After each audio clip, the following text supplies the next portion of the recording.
there is no good reason why we can't train up enough truck drivers, butchers, fruit pickers, builders, or welders. Brexit enables us to build a high-skilled, high-wage economy that is less dependent on low-skilled foreign labour. That was our 2019 manifesto pledge, and it's what we must deliver. So lucky to have with us Tory grandee, Conservative MP, former Justice Secretary. You like that title, Sir Robert Buckland? Oh, you make me feel about 100. Oh, nonsense, nonsense. So, is Suella Braverman looking for the top job? I suppose a lot of people are suggesting this morning. Well, the top job's filled by Rishi Sunak, and I want him, and most Conservatives want him to stay in post and to be our Prime Minister, winning a general election and governing our country with maturity and sense and a strong team round him. And now's the time for the team to work with him, to support him and to project the 5 priorities that he set out at the beginning of the year, one of which is beating inflation.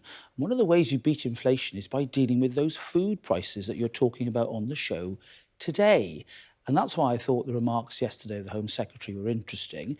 We've got crops in the fields now that need picking. We've got, for example, a pork market, a pig farming market that's been reduced by 20%.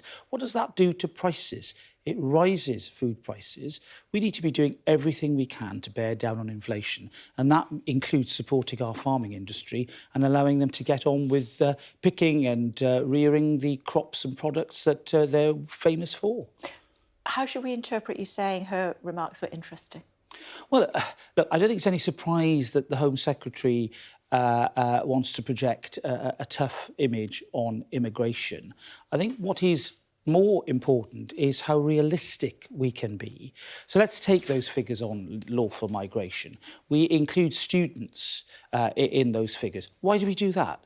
Most students will leave this country after they do their studies. Some might want to stay, and we need to make sure that they're staying lawfully and they're not bringing people in with them who shouldn't be here. I quite agree with that. But, you know, when we sort of have this aggregate figure of migration, I think we unnecessarily inflate the figure. We make it sound as if it's a big, big threat to our country, when in fact some migration based upon a need for skilled jobs and indeed other types of jobs in the care industry, for example, is absolutely essential if we're going to continue to grow our economy. Some of your colleagues, perhaps you as well, would say that after a rocky few months, Rishi Sunak has steadied the ship for the government, for the Conservative Party. Does the Home Secretary need to stay in her lane? Well, I think all departmental ministers should stick to their brief, talk to their brief and support. Well, of course it is, absolutely right, and I'm not criticising the Home Secretary for that. But I think it's really important that we project the correct perception, which should be the reality, that the Prime Minister came into office in very difficult circumstances last year. He's, as you say, steadied the ship. He's brought competence and maturity to the job that I think is extremely welcome. And I think we owe it to him, and we owe it to the Conservative Party, which I've been a member of for 35 years. I am older than I look, Kate, I have to admit that. But, you know, I've been a loyal Conservative for 35 years. I believe in Conservative values. I believe in, whilst we allow our communities and families to be at the core of everything we do, and we want as low a tax economy as possible, you know, we can and should sometimes use the power of the state in order to intervene and make those necessary changes. That's what this government is doing in the best traditions of Conservative governments.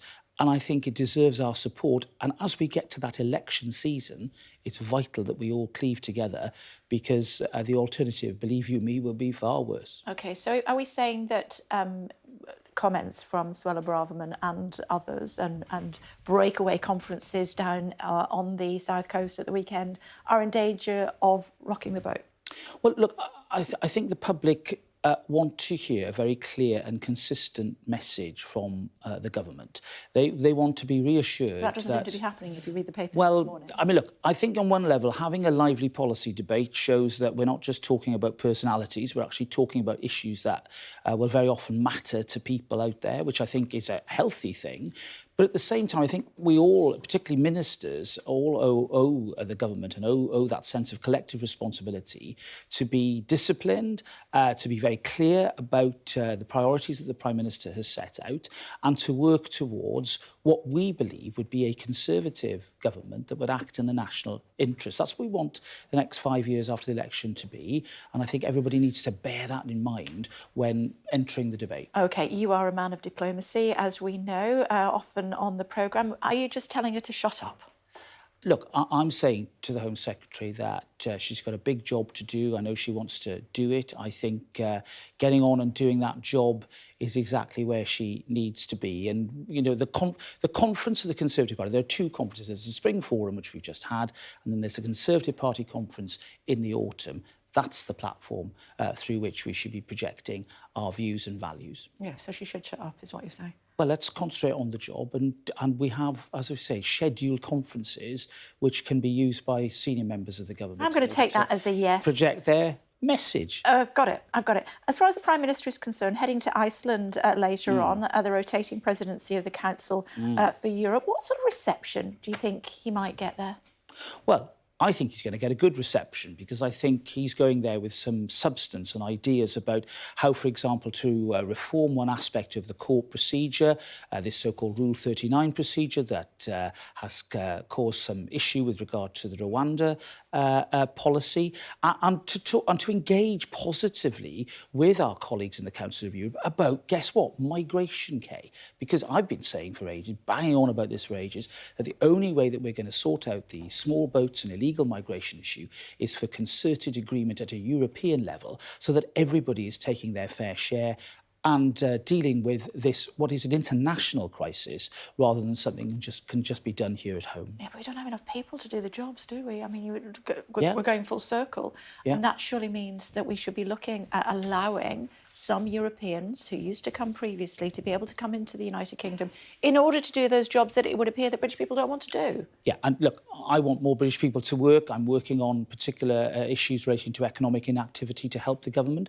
But you're right about lawful migration. Where there's an identified need, you know, care workers, agricultural workers, other types of skilled employment, then we should be allowing people to come here. And that's why those numbers have risen, because that's what we're doing. Now, that's a sign, I think, of a growing economy. The issue with regard to getting more British residents to work is, frankly, one that will take longer, and we have to be realistic that in the meantime, some measure of controlled lawful migration will be necessary. What I think the Prime Minister is doing today... What does that look like? Well, I think, you know, for example, where there's a shortage in agriculture, then bring people in order to do that seasonal work on a visa system and expand that. Well, if necessary, yes. And I think the Prime Minister is right today to talk to other European countries, mainly about the small boats unlawful issue, which, of course, is a byproduct of refugee issues refugees coming from other parts of the world. The only way you're going to do that, Kay, is internationally, and that's why I'm really pleased he's going to Reykjavik today. Just let me ask you briefly, slightly off topic, if you would please. We're being told that Keir Starmer is considering changing the rules if he wins the next election to allow Europeans who now live in the United Kingdom, pay the taxes here in the United Kingdom, and 16 and 17-year-olds to be able to vote in coming elections. How do you feel about that? I think that any major constitutional change, whether it's reform to the electoral system or indeed increasing the franchise quite substantially, should be made subject to a referendum by the British people. We should be deciding major constitutional reform issues. I don't think governments of whatever party should be able to just get elected into office and then change the rules. They only change the rules, I think, in particular Labour only change the rules because they think it's going to help them. I think the rest of us... I think the Tories do that too. Well, I mean, voter ID, everybody said somehow it was some gimmick to help the Tories. I don't think the recent election results showed that, Kay. I think any constitutional change of that nature should be subject to all of our consent or disagreement by way of a referendum. And I think we should legislate to create a referendum lock to make sure that constitutional changes do not happen without our consent. Sir Robert, always a pleasure. Thank you very much indeed for joining us. Thank you.